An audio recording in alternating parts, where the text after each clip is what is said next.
तुकडा पडल नाही तर माझ्या जीवाचा तरी पडल या भूमिकेवरती मी फायनलच आता आलेलो आहे की आपण किती दिवस आता हे असं करत राहायचं, सरकारनं किती दिवस शब्द द्यायचे आणि आपण किती दिवस त्यांना वेळ द्यायचा.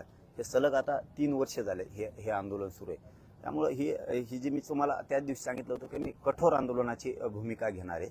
तर हे मे महिन्याच्या या कडक रखरखत्या उन्हात हे आमरण उपोषण होणार आहे.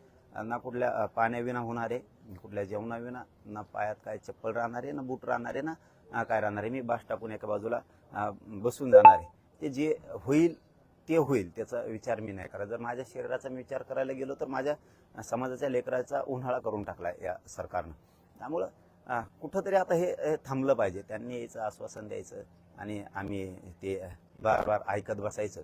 एकदाचं होऊ जाऊ दे आणि हे झालं फायनल. याच्यावरती कुठलाही बदल नाही, काही होणार पण नाही. माझ्या मराठा समाजाला विनंती की कुणीही आंतरवालीकडं तुम्ही येऊ नका, कारण सरकारनं मराठा समाजावरती खूप माया दाखवली की त्यांना ऊनच लागल, त्यांना वेठीसच धरायचं नाही, म्हणजे माया दाखवली.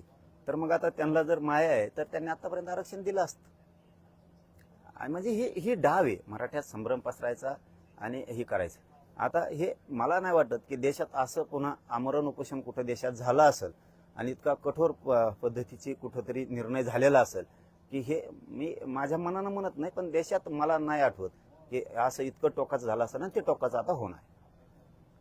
आता ठरलंय की 30 तारखेपासून आमरण उपोषण होणार.